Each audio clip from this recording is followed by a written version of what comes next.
Okay, welcome to the VIP portion of my of the Swerve. I want to talk about my special guest. Listen, wrestling's been going on for over 5 decades, and throughout the last 50, 60 years, we can go up and down and name superstars from every era. The list goes on and on and on and on, and I think it's fair to say that there's hundreds. There's hundreds of guys you can list off the top of your head that stand out as being legends in the wrestling business. But I got to tell you, through those 50 years, to be quite honest with you, when you talk about announcers in the wrestling business, I know me personally, there's only a few that come to mind. Now, I know you can look regionally, and I don't want to leave anybody off the list and hurt anybody's feelings, but, I'm not talking about really regional. I'm talking about on the main stage. When I think of announcing in professional wrestling, there are four people I think about. And if you want to add to that list, feel free to. But the big four, in my opinion, Gordon Soley, Lance Russell, Jim Ross, and Tony Schiavone. It's that simple. It's a very short list. And Tony, I just want to tell you, again, when you look at professional wrestling, 50, 60 years of wrestling, and you can name the legendary announcers on one hand, I would have to think that would be the greatest compliment that anybody can throw your way.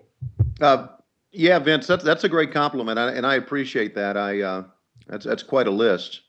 Anytime you're in with JR, and anytime you're in with Gordon Soley, and it's I feel very fortunate because I was such a big fan of wrestling in the '70s and in the early '80s before I started, mostly in the '70s, and I remember how big of a fan I was. And now here we are in 2014, and for someone like yourself who spent a lot of time in the business and gave so much to the business, to say that is quite a compliment. I really appreciate that. Tony, is there anybody you personally would add to that list? Well, I always liked Bob Caudle. That's personal because I grew up watching Bob Caudle, and I got a chance to announce with him right when I first started. The reason I liked Bob Caudle so much was he didn't interfere with the match. And of course, that's what they wanted wrestling announcers to do back then. He did a great job of putting guys over. So I would put Bob Caudle in that. And I enjoyed Lance Russell's work. There's a lot of them. You go back and you listen to some of the old tapes.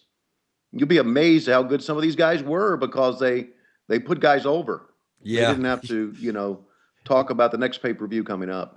And it's not only that, Tony. I was talking about this just the other day, but it's like when I sit there and watch Monday Night Raw, and even TNA, I'm going to say it. I don't know if these guys want to be wrestling announcers or if they want to headline at Caroline's. It's a comedy show. And, for the majority of the show, these guys are constantly trying to pop each other. It's so obvious. And, it's funny because, like, Jerry Lawler kind of tries to stay out of that. Like, Lawler knows better. But, when I look at, I don't even want to mention names, but it's the inside jokes, and it's the popping people, and it's taking shots at wrestlers. And, the art, and again, I think of, you and JR because I watch you more than anybody, but the art of getting the match and the wrestler over seems to have gone out the window. Yeah, I agree with that, and I think it was kind of out the window during the end of what I was doing, and because we were so told what to say and how to say it for quite a while, and I'm sure the guys are now. Don't you think that the guys who do Raw now are kind of produced, maybe overproduced? You know what, Tony? That's real interesting because yes, you would think that. I mean, you know better than anybody, Tony. Whether it was Eric in your headset, whoever is in your headset, they're telling you what to say. I know Vince is notorious for that. I know it got to the point with Vince because I was at TNA at the time that Mick Foley came over, and Mick was doing commentary, at the time for the WWE. It got to the point he couldn't take Vince another minute in his ear. And Hmm. that was part of the reason why he came over to TNA. He couldn't take it anymore. But the thing that boggles my mind is where I know the announcers are being produced. I can't fathom that half of it is coming from Vince McMahon. I mean, some of the things that are said, and like you said, the focus off of the match and getting the talent over, I know Vince is the one sitting there producing them. And sometimes I don't know if he's lost his way or if he's just bored. I don't know what it is, but man, the way these guys are being produced today, it just I don't understand it. And not being there, it's hard to really know what's going on. But Tony, I want to start at the beginning real quickly because I have a question for you. All right. You graduated from James Madison University, and Right. from James Madison, correct me if I'm wrong, you quickly got into minor league baseball. Is that Right. correct? Graduated in May of 1980, and by that next summer, I was uh, I was doing minor league baseball. The summer of '81. Yeah. And Tony, you were a huge baseball fan. You still are a huge baseball fan. So I would assume, while you were a college student in James Madison, that was the plan. And here you are right out of college and you're well on your way. Am I safe in assuming that? Yeah, you're right. I felt I was on the way to the major leagues. Vince, when I graduated from James Madison in May of 1980, their football play-by-play guy resigned, and I applied for the job, and they gave me the job to do football play-by-play. Now, I had done high school football play-by-play during my 4 years in college on the radio on a local radio station, so I had done it. Got offered the job, and then got offered the baseball job. So I had a decision to make. Did I want to do college football, or did I want to pursue my dream of going to the major leagues? And I turned down the job with James Madison. It's one of those crossroads in your career, you know. Well, Uh, Tony, it's not only that, but it's amazing to me. You had a lot of crossroads in your career, and they came early on, which basically says, I mean, that's a testament for you and how good you are. Because from what I understand and from what I gather, you started working in minor league baseball. You started working for some of the minor league franchises for the Yankees and the right, Orioles. right, And then from what I understand, the Orioles, it was the Charlotte O's at the time. right. Jim Crockett was part owner of that company, which led to you getting into professional wrestling. Am I correct with that? Yeah, yeah, that's exactly right. Actually, Crockett's actually owned that team. They weren't part owners. The Crockett family owned it. Frances Crockett, the sister of Jim Crockett, was our general manager. After 1 year in Greensboro, I was hired, and then went to Charlotte and worked for her, and that was '82. And I knew who I was working for. I grew up watching Mid Atlantic Championship Wrestling, and I remember telling Frances, saying to her all the time, because Frances and I got along quite well, and we still do. I remember saying, Frances, I can do wrestling. I said, I grew up watching this stuff. I grew up watching Ric Flair and Wahoo McDaniel and Greg Valentine and Blackjack Mulligan and the Andersons. I said, I can do this. I said, I used to stand, which is true. I said, when I was in high school and college, I used to stand in front of the full length mirror at my mom's house with a microphone in my hand and practice doing the interviews.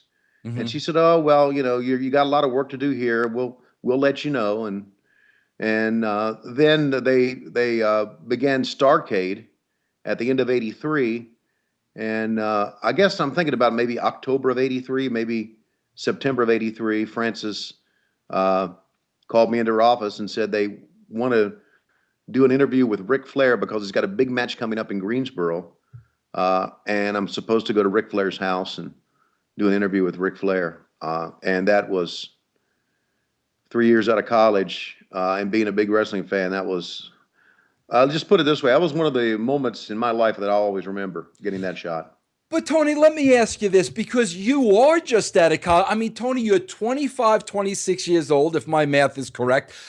Tony, you're on your way to the major leagues. I mean, there's no question about it. You're already working on the minor league level at this point in your life, 25, 26 years old. You're crafting your skill as a baseball announcer. Now, Right. you were a wrestling fan, your whole life, and the wrestling was there. But this is the question I have to ask: as you're going down this baseball road, and I mean, you've got a great future ahead of you.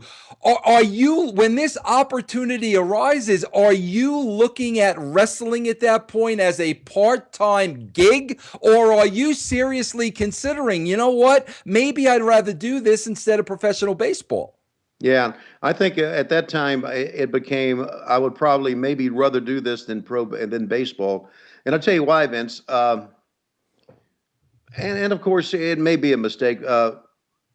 I thought to myself that if I become very good in pro wrestling, uh, then maybe there's a chance for me to move on.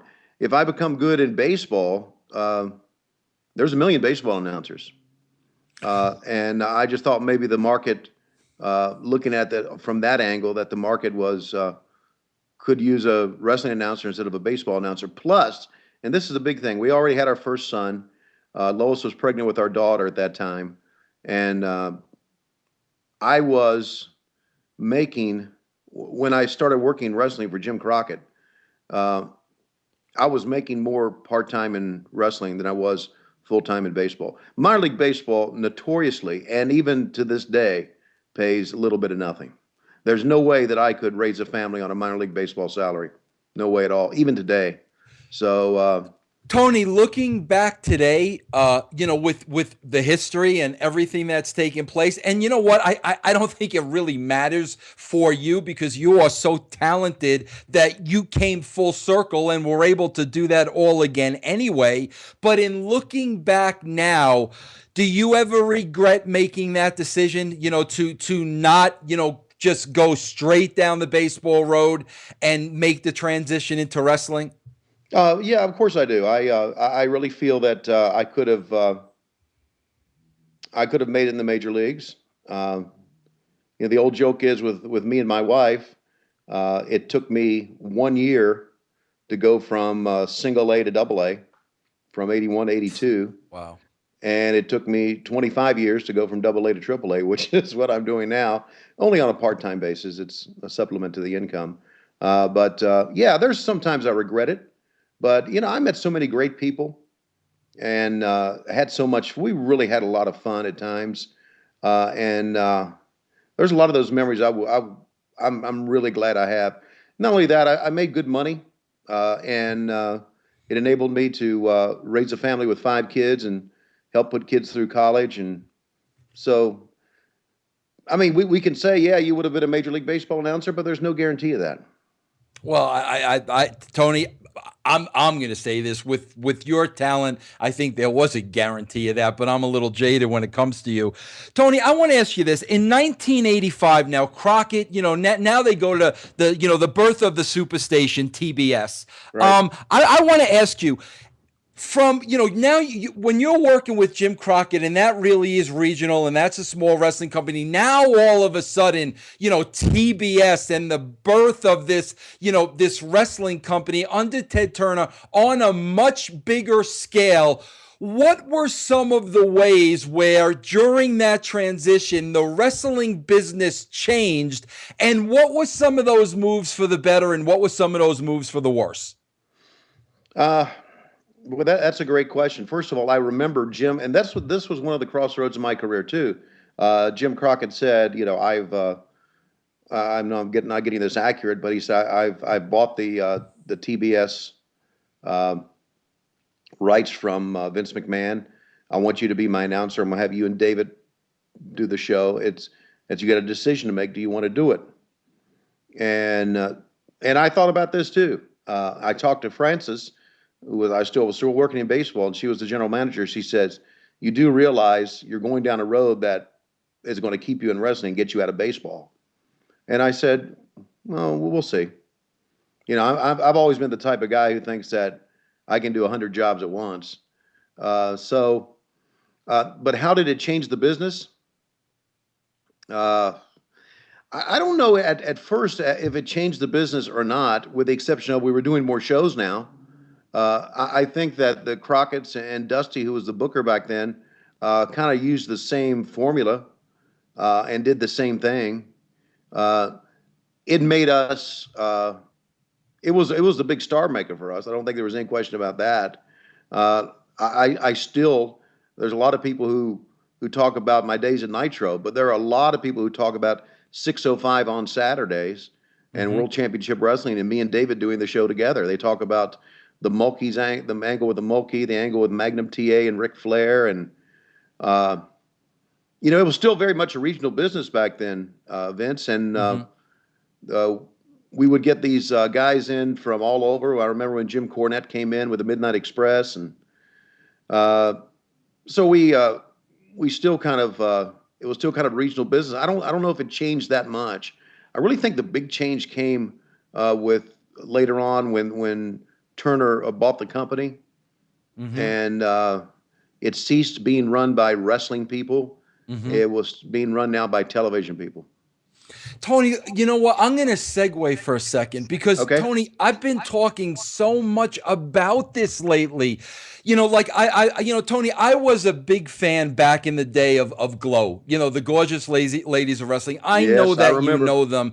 I had Little Egypt on the show last week, and, that was a show that, again, it was run, produced, directed, written by, a Hollywood producer and director. They weren't wrestling people. The girls more or less trained themselves. Now I see this Lucha Underground come along. It's the same thing. It's Mark Burnett. It's Robert Rodriguez, a famous Hollywood director. And and when you watch the show, it's not wrestling. It doesn't have those wrestling people, behind the scenes just doing what wrestling people always do. And you're starting to see some stuff that's different and some stuff that's fresh because they're looking at it with totally different eyes because they're coming from television and movies.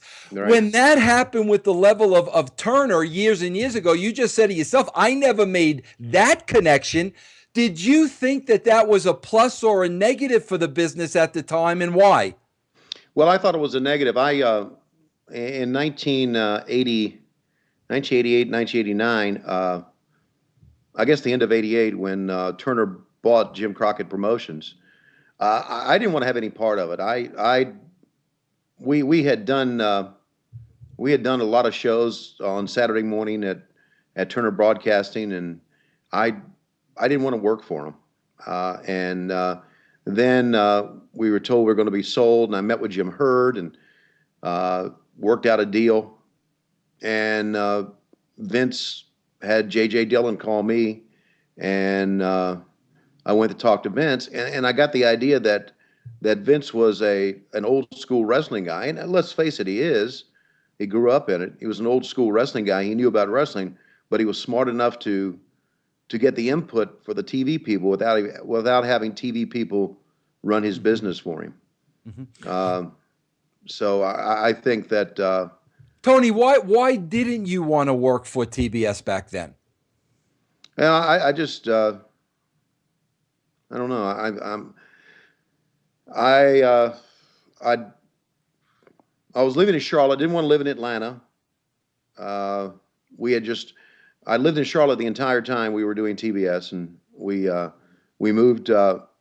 We ended up moving to Connecticut in '89. There was something about him. I didn't want to work for him. I didn't think it was a good fit for me. Now, Tony, you went to the WWE from 1989 to 1990. Right. Why was it for such a small cup of coffee for just basically less than 2 years that you went over to WWE and then went back to TBS? It was a combination of things, and we were talking earlier, Vince, about crossroads in my career. This is the big one right here. I worked for Vince, loved it, absolutely loved it. He was good to me, really was. Linda was good to me. They were good to my family. They took care of us. They made us feel a part of the company. I remember all those years working with Jim Crockett Promotions, and we did things very small time back then. We didn't produce shows. We did things kind of live to tape back then. Even the TBS 605 show. And now I went and started working for Vince, and it was a big time company and very structured and very professional. And I thought and I even told Vince this, that I was going to work for him for the rest of my life. There was no question. But it was very tough living in Connecticut. We made a good living, but we couldn't afford a house because of how expensive real estate was. We loved the South. I just told you I wanted to live in Atlanta, but we did love the South. And my wife she said, we'll follow you wherever you want to go, but it's not the life up here that we want for our kids. So Jim Barnett called me back, and they offered me an exorbitant amount of money to come back. Shows you what they know, huh? How was Vince with your decision to leave and go back? Extremely angry at first, very angry. And then I met with him like a week later, and he sat down. I sat down in his office, and I had to sign some papers. And he was very nice to me at that time. He said, the door's always open for you to come back. Best of luck to you. And we left on great terms. Although the original, and I told Bruce Pritchard, who was my supervisor there, the original departure was not good. I remember him telling me, he said, "You told me you were here for the long term." And I said, "Yeah, well, things have changed." And so that was a big turning point. When I got offered the job by WCW, Vince, I remember getting a legal pad and writing down on one side the pros of staying with the WWE at WWF at that time or going to WCW. I made that decision. I don't know what was the main decision at that time, but that wasn't easy, man. It was, and it still today is the toughest decision I've ever made in my life. Yeah. Now, Tony, I would have to think, and just walk me through this a little bit.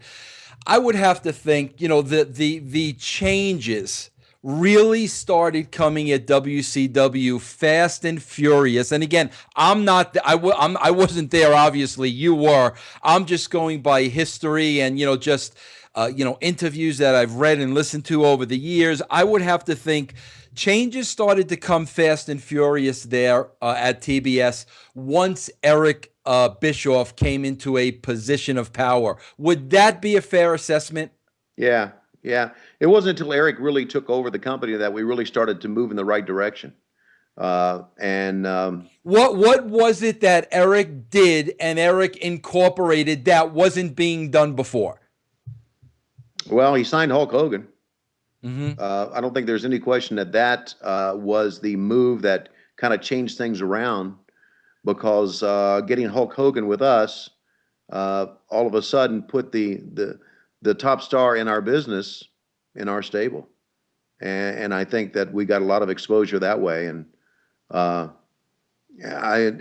he went after talent. He actually went after people. He got Lex Luger to come over on the first night of Monday Nitro.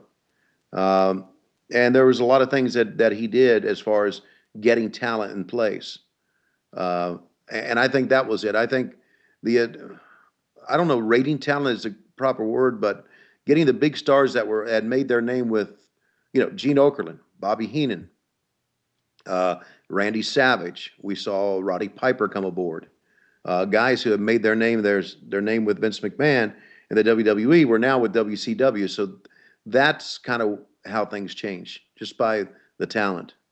Hey, Tony, I have to ask you this now, knowing Eric, and I mean, Eric and I worked together at WCW, TNA with two totally different kinds of people. I don't want to say it was, oil and water, but it was difficult to work together, on Okay. both our parts just because we're different. But I have to ask you this now.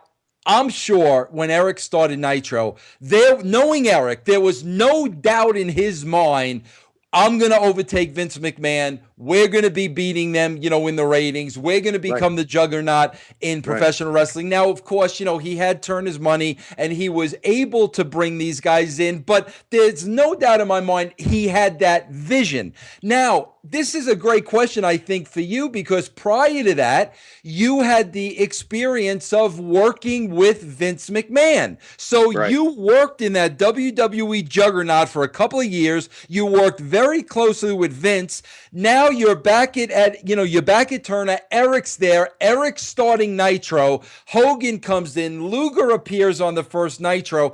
You know what Eric is trying to accomplish. Having worked for Vince and being in that WWE machine, did you think that there was an opportunity to overcome and slay the giant? No, no. One factor, Vince, and it has nothing to do with Eric.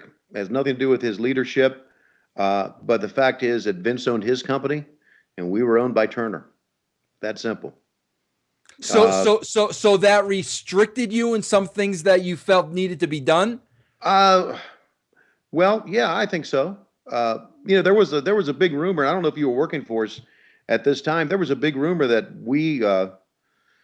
and I may be wrong here, but there was a big rumor that we had uh, worked out this deal with NBC to do a live or do a show, primetime show, and the people in Turner got wind of it and got involved with it and screwed it up. Wow, guys, that Uh, that that could have who knows what would have happened if you would have yeah. went in that direction. So I don't know if that's true. You hear so many things, and please, I'm not saying that's true, but that's what I heard. I just think when it's your company, when it's your dollar, when it's your name on the, as the old cliche goes, on the door, you, it's different. Yeah, yeah. Vince has had some very lean years, and he has fought because this is his company. hmm Uh, WCW had some very lean years, and Turner sold it. Yeah. Now I got to ask you something, Tony, because you're in a real interesting seat here. I mean, you're the announcer, and your job basically is to prepare for the show. Know the stories, know where everything's going. Get the product over. That's your job. But Right? basically, sitting in that announce booth, it's almost like you can sit back and see what's happening in front of you as the gargantuan success of WCW followed. Here's a guy, you, Tony, that started with the Little Crockett promotion in the early 80s. Now, all of a sudden, this is turning into something that I don't think many people even imagined. And as strong as Eric's aspirations were, I don't think even he could have imagined that he would have been kicking Vince McMahon's backside. I don't know. Knowing Eric, maybe he could have. But, as you're sitting in that announce chair, Tony, are you starting to see things, change? And I'm just talking about the way the company's being run, now the attitude of the athletes, the attitude of Eric, now that they're on top of the mountain, are things changing, or is it just business as usual? No, I think change. I think things changed. A couple of things I do remember. Eric Eric got the job to run the company. Uh, I applied for the job, didn't want it. Uh, I don't know if it's. I don't think it's lack of ambition on my part. Has always been kind of ambitious. Another guy, Keith Mitchell, who's a long time. You know Keith. Oh, I love Keith. Yeah, Keith's great. One of the great guys. He applied for it too. Eric had a vision of what he wanted to do with the company. So anyway, he got the job, and I never will forget when he told me he got the job. He and his wife and my wife and I went out to eat Mexican food that night to celebrate. And I told Eric, I said, "You're going to change." He said, "No, I'm not." I said, because, Eric and I were just like announcers, right? He was an announcer and I was an announcer. And I said, "Yeah, you are." I said, and I said, I don't mean you're going to change for the worse. I said, but you're moving into a whole different realm here. You've got to change. You can't just be Eric the announcer. And so he changed. He was more demanding of me, which I love. I don't mind people being demanding of me and my work. I like being pushed. He was, as far as his relationship with me, it kind of remained the same, with the exception of, he pushed me pretty hard. And he got on me a lot. I don't care. Again, I liked it, but as far as the attitude of the guys are concerned, I mean, Hulk Hogan had his own thing. I mean, we all knew that Hulk was in charge of his own finishes and everything. That was different. That's a hard question, man. Well, Tony, let me ask you this, and Tony, I have to tell you, this is the God honest truth. When Hogan came out as the third man in the NWO, yeah, I was on the bottom rung of like just sitting in it creative. At that point, Pritchard and Cornette were writing creative. I was brought in by Watts. He brought me in, but then Watts left. So all of a sudden now I'm in creative. I'm not opening my mouth. I'm not saying a word because I don't have Bill Watts there anymore to protect me. He was the one who brought me in, but that was the structure of the time. I'll never forget, I was at Bruce Pritchard's house when they did the Hogan thing, and I sat there and I said, "We're dead. WWE is absolutely dead," because at that time it was going through a real bad period. All of a sudden, Eric and WCW pulls this rabbit out of their hat, and I knew we're dead. We're dead. And right, we did get killed for a while. Right. Now, I have to ask you, Tony, as the tide started to turn, while you were working at Turner, were there points in time where you could see mistakes now being made that basically the WWE could have capitalized on, and maybe WCW was starting to take steps backwards? Now, Tony, I have a hard time with this because I know a lot of people say, and I've heard different numbers being thrown around. I know a lot of people say that the change came, the night Mick Foley won the WWE title. It was a tape show. We were doing a tape show at the time. So Eric knew the results. Eric fed to you in the headsets to give the results of that match, basically saying Mick Foley had become the WWE champion. Now, I hear reports that anywhere from 400,000 to 600,000 people immediately switched over to Raw at that point. I've not seen any documentation to back that up. It's only what I've heard. But a lot of people look at that as being the point in time when the tables were switched. And honestly, Tony, I don't agree with that. I have other theories. How strong of a role do you think that night played in the reversal of the positioning of the two companies? That's a good question. I don't know. I don't know how much it played. It may have been the turning. It may have been the beginning of the turning point. I've always been against, and I have a theory that there's the Coke way to do things and there's the Pepsi way to do things.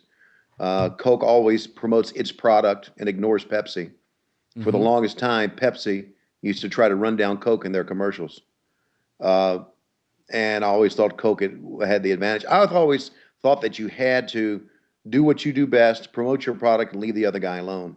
Don't acknowledge him. Giving away a big time finish on TV, to me, is not good business.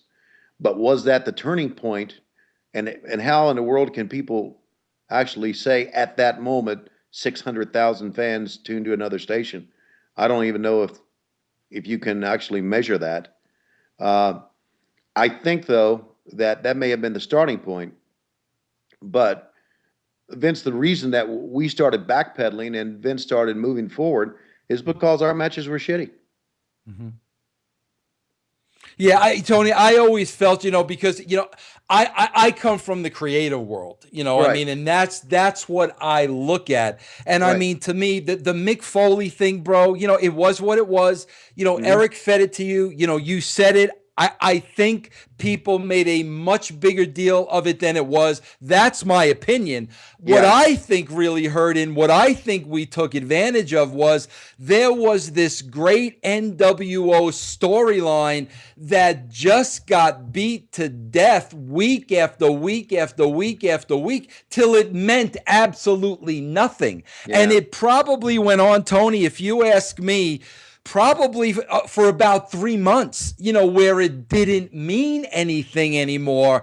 And that's when, we just started throwing everything out there. And because our programming was now different, and I think the fans were getting a little tired of the same old at WCW, I think that's when they started to come over. But that's just my opinion. But Tony, let me ask you this. So now, you're there, you're sitting on the top of the world. You guys change wrestling forever with the NWO angle. I give all the credit in the world to that. People like to say the Attitude Era came from ECW and Vince Russo, copied ECW and BS. And no matter how many times I say BS, nobody wants to listen. It was the NWO, and it was where WCW took the product that I'm like, that's where the WWE, needs to go. The cutting edge product. Right. But now you guys are on top of the mountain, and rightfully so, bro. You earned it. The WWE was asleep at the wheel, but like I said, now through a series of events, it flips. And now WCW is back on top, and WWE and WCW is falling. At that point, Tony, what's the feeling at WCW? What's the feeling with Eric? Is there a panic? Is there business as usual? Are the guys now starting to get a little discouraged of what they had and now they're more or less back what they started? Or was it just wrestling and business as usual? No, I think there was a panic. We had made so much money and made so much. I always say this. I said we made so much money for Turner Broadcasting. We were the one that enabled Turner to buy the Atlanta Thrashers of the NHL. That's just a joke, but there was no question there was panic going on. It ceased to become a fun place to work as things started to go down. When you and Ed came in, it put a new breath of fresh air into us. I don't think there's any question about that. But Eric was getting on me pretty hard about a few things. He said, he looked at me one time. He said, "Man, you need to lose weight." And I said, "Okay," which I battled my entire life. But I'm thinking, boy, telling your announcer he is fat is the last thing you need to worry about with wrestling. Right. You know what I'm saying? I mean, it is. I do. That's gonna win us 3 ratings points. Yeah, exactly. But here's another thing, Vince, and I think when Thunder came along, I think it screwed us up. I think it was too much. I think I agree. We started watering down the product even more, and the NWO got watered down, and there was a smaller NWO faction that no one cared about. Yeah. No, I think Eric will be the first one to agree with that. I don't know if Eric was involved with convincing them to do Thunder. I don't think he was. Obviously they wanted to profit off of Nitro's success. Eric will be the first one to tell you that it was overkill with Thunder, and I definitely agree with that. Tony, I have to ask you something because I never understood this. I'll Okay. never forget the first day that Ed Ferrara and myself showed up on the job at WCW, and I Biloxi, asked Mississippi. somebody, I don't remember who it was, but my question was this simple. What time's the production meeting? Right. Somebody turned to me, the person I asked, I can't remember who, and they literally said to me, "What's a production meeting?" Mm. They had no idea what a production meeting. Tony, I have to ask you, with the way everything seemed to be written on the fly back then, bro, how did you do your job as an announcer? Now, obviously, you did the best job that you possibly could. But I mean, Tony, was it true? I mean, were you getting fed information? I mean, sometimes as it happened. And if that was the case, as a professional, I mean, how were you able to do your job? Well, you basically know. I guess you know what direction to go in. We got upset a lot because there were a lot of times that we wouldn't get the formats until like sometimes, and this didn't happen much, but we wouldn't get the formats a lot of times until we went on the air. And we had, but you call matches. That's what you do, and then you rely on them feeding you stuff. Now there were meetings, there were booking meetings, but I don't know. And there were some production people like that were involved in it, but I don't think there was anything on a grand scale like uh, until you and Ed got there. Like what I remember when I worked in the WWE back in 1990. You know, those big production meetings, which Vince had a production meeting, and then he had the agents stay back, if you'll recall, and Yep. then you went over because the production meeting was just for people to know what matches we have, what direction we're going to go in, and the production people didn't need to know the finishes unless there was something important that you wanted to be seen. Uh, but no, we didn't have anything big like that until you arrived, and it was. I mean, we were really going on the fly. Tony, one thing I want to ask you too, and I had this feeling, and I think the feeling is confirmed out of some comments. I heard you make, I saw you make on Twitter, and I just want to ask you about this. Now, obviously, I had my own problems at WCW, and I was there for 3 months, and I was home, and I was in and out. So I had my own issues.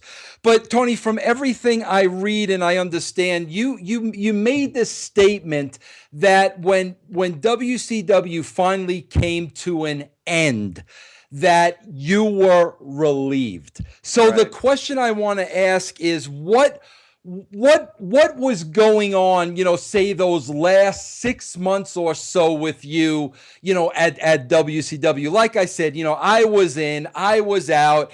I know they took Heenan off the broadcast team, and there was issues with that.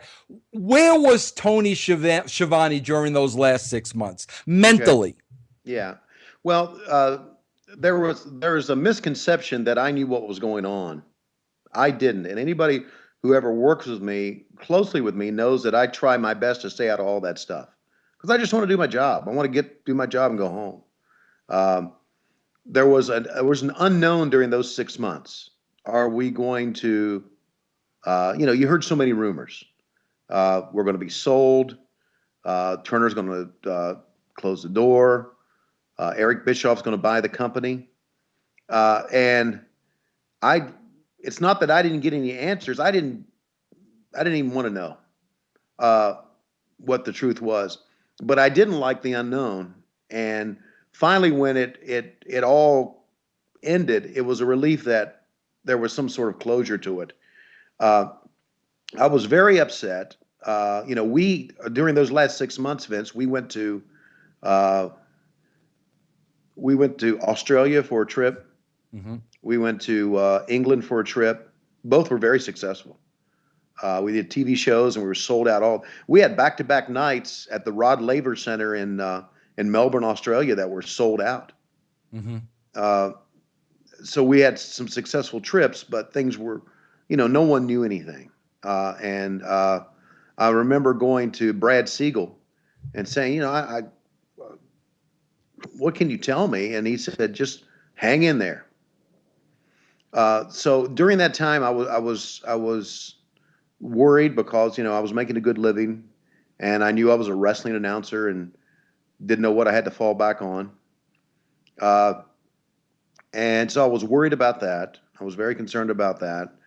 Uh, and I remember my wife telling me, she said, you don't get it. She said, you have a chance now to go back into baseball and it's being forced upon you because the money was so good and the benefits were so good at Turner. I wasn't going to leave. I probably wouldn't have left for a major league job unless they could have offered me the same uh, benefits and same money. Hmm. And she said, now you're being forced to go back into baseball, something that you love, or try to go back into baseball. And this is a good break for you. Yeah. Uh, so it was a very I was relieved it was all over with because, as Mondays and Sundays and the Tuesdays when we taped Thunder, they were chaos. It Yeah. was absolutely chaos at times, and I was kind of glad that was all behind me. Hey, Tony, I got to ask you this. Yeah, I had the co-author of the book, The Death of WCW, on here a couple of weeks ago. Tony, I said to myself Who I was was the going to be, who offered? R.D. Reynolds. I Okay, said to myself I was going to be cool, calm, and collected. Through the interview, I was going to be a professional, but the Italian got the best of me, and yeah, it points during the conversation, it got very ugly, and I'm yeah, ashamed of myself, and I apologize for it. But their take was Vince Russo killed WCW because yeah, when I came on board, house shows went down and merch went yeah, down, and all their revenue streams went down the minute Ed Ferrara and myself were hired. That's their theory. yeah. So I mean, it got ugly, and whatever. Tony, Yeah. as a guy that was a lifer at WCW, what's your opinion of what finally caused the demise of that company? I always say this, Tony, as somebody that was working there at the end, I wasn't in board meetings. I wasn't having conversations with head honchos, at Turner Sports. I wasn't privy to what was really going on behind the scenes and the conversations people were having. That's why I take it personally when there are these experts of who and what killed WCW. If I didn't know, I don't know how they knew. What was your final assessment of what finally put the last nail in the coffin there? Turner wanted it gone. It's that simple. Uh, it goes back to what I thought. It wasn't. There wasn't an owner of WCW. It was owned by Turner Broadcasting, and they could have hung in there. They could have cut back. They could have made it work. They could have had a television product. They didn't want it. Yeah. That's what killed it. And who's this guy that wrote this book? What book is it again? The death of WCW, and like I took exception of it, Tony, because it's called The Death of WCW, and on the cover of the book are Vince Russo, Eric Bischoff, Hulk Hogan, and Hall and Nash. Like Oh, like the five of us were responsible for killing a company that'd been in existence for 30 years, well, I'm glad I wasn't on the cover. Uh, hey, and who is this guy again? His name is R.D. Reynolds. Okay, did we ever meet R.D. Reynolds? Was he ever I, backstage with us? We never met Tony. I wasn't interviewed for the book, so I took great exception to that. Okay. But again, these guys are convinced, and they've been telling the story for the last 15 years that Vince Russo killed WCW. Yeah, unless you worked in WCW, you have no idea. It's Now, kind of like Tony, I it's kind have of to like ask you this now. I appreciate what your wife said, and your wife was 1,000% correct. right. But was there that point in time, Tony, where now everything gets transferred over to Vince and the WWE? Is there that point in time where you're thinking about and you're hoping about the possibilities of going back there? Yeah, there's no question. I contacted Kevin Dunn. I contacted Vince, and there was no interest. No, actually, no one ever got back to me. Uh, And so that was that. And Well, I really wanted. I mean, I tried to call Kevin a number of times. He never returned my call. Tony, Uh, why do you think that is? I don't know. Why do you think there was no return call? I really think that Vince thought that during the. I'm sorry. Vince thought that during the time that I was uh, with him, that he treated me well, and me leaving uh, probably really upsetting. And second of all, Vince, uh, I really think that at the end, my work was really shitty. I really think so. Uh, I had a lot of people talking in my ear, and I got to the point to where I was just repeating what everybody was telling me, and I was screaming at the top of my lungs. I was overselling shit, uh, and I just think I don't think my work was good. And I think if Vince would go back and maybe take a look at the last maybe year of Nitro, last 6 months of Nitro, he'll say, I don't want that. So maybe that was it. I don't know. So maybe I don't Tony, know. Maybe it was his way of getting back for me because I left him after telling him that I would be there for the long haul. Uh, but yeah, I wanted back, but it didn't work out, and Tony, I'm more. I want to have this discussion with you, and I want you, Tony. This is Vince Russo talking to Tony Schiavone. Okay. That's what this is. I mean, guard down. I want to hear Tony's heart, and I'll tell you why, Tony, because I think you and I feel the same emotions, a lot of the same emotions. And Tony, I may be totally wrong, but in the conversations that I've had with you in interviews, I feel it. And Tony, I feel the same way when it comes to Vince Russo. And Tony, I am not bitter. I am not resentful. With me, there's a huge hole. There's a huge void. I'll be the first to say, and I'll be totally honest with you, Tony, I don't feel I was given the respect I think I deserved. And Tony, the reason why I say that is this, and this is where I think you and I may be in the same boat, and I really want to know your true feelings.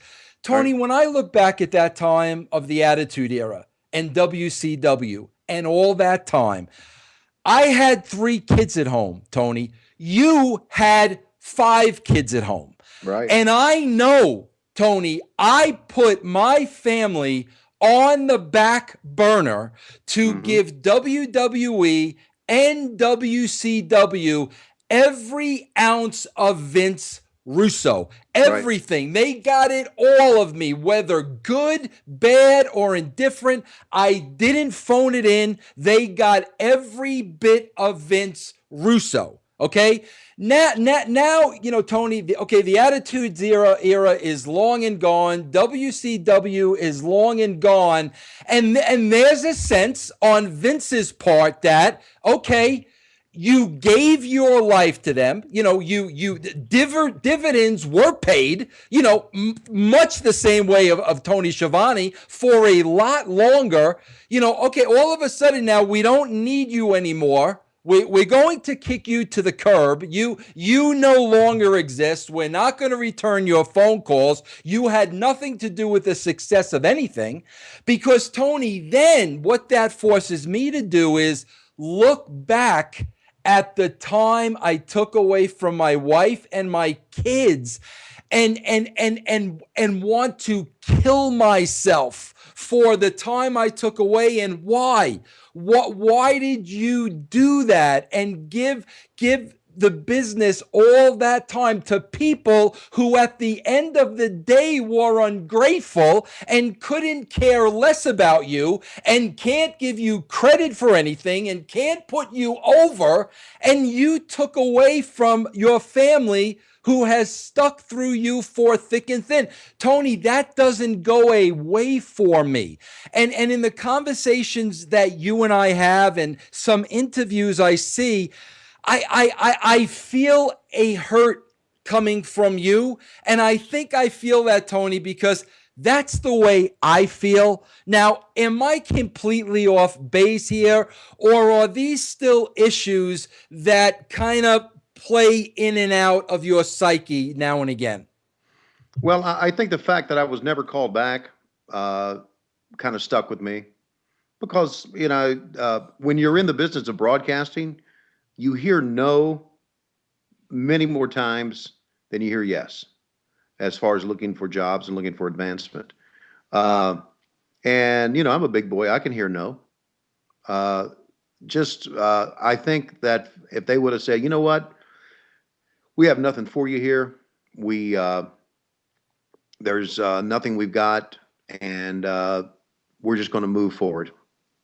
That would have, to me, that would have been fine. But the fact I didn't hear anything at all kind of is disconcerting. I'm different in that I look back on my years and think that, I busted my ass. I really did, because I did much more than announcing. And when when I was looking to go back to the WWE, I wanted to be a producer. I didn't necessarily want to be an announcer. Announcers where you made your money, and I understood that, but I loved producing. Uh, and uh, and so I want to do that. Now, recently, last year, I went up there and did some work for their network. And there's a couple of shows that they have me on. And I talked to the guys up there, and I said, I'd like to do some more work for you guys. I said, I don't want to be an announcer. I said, I'd like to do some production work. I'd like to be a producer. And they said, all right, we'll let you know. And I said, hang on a second. I've heard that before. Mm-hmm. I said basically the same thing I just said. I said, I'm kind of a big boy here. Uh, if you don't want me, let me know. Tell me there's nothing for you. And they got back to me. And they said, there's nothing at this time that we have for you. So I appreciate that. Hey, Tony, I got to ask you a question. Tony, why do you think in our business, and you, Tony, you work in professional sports. You do to this day. And my question is it similar? And if it isn't, why? So, Tony, you're working with the Braves. You're working with Georgia football. You're on a high level now when it comes to sports. You're on a professional level. Tony, why in our wrestling business why is there a tendency for others in our business to talk negatively about somebody, or to discredit somebody, as opposed to putting them over and putting them on a pedestal and telling them, how important they were to the business and their attributes? Why is it always the reaction to bury, to discredit, to disregard, opposed to let's all put everybody over for the tremendous job that they did in their own rights? Number one, does that exist in professional sports? And number two, why do you think that that's the way of life in professional wrestling? I think that happens everywhere. I think that happens in the corporate world. Um, I think that I don't know if you can just say that is in professional wrestling. I mean, I've met horrible people everywhere. But maybe it's because that, just theorizing here, maybe it's because wrestling has its roots in long, long time ago, roots in shady operations, or deep kayfabe, or swerving people, Yeah. and maybe that got into the business part of it. I don't know.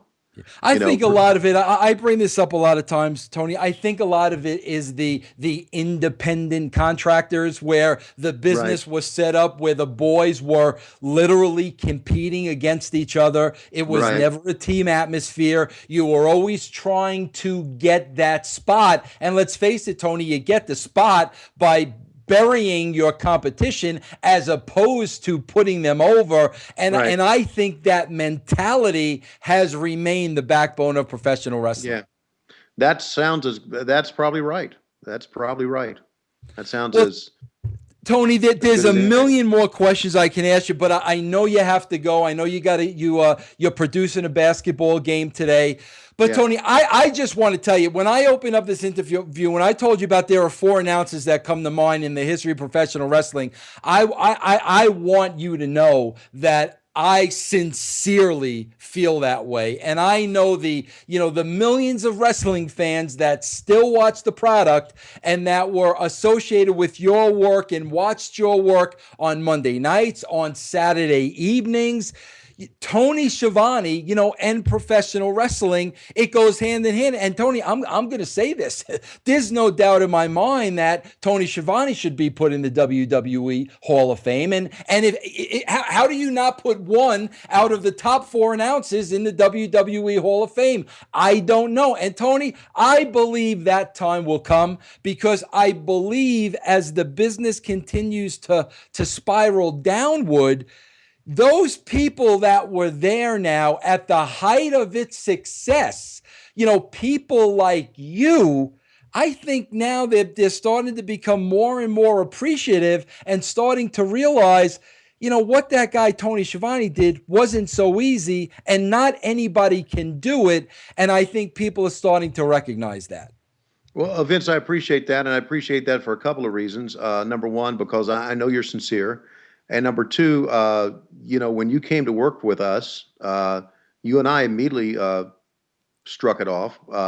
And I'll say this: you and Ed, when you came to WCW, you put a fresh breath of air into us. You busted your ass.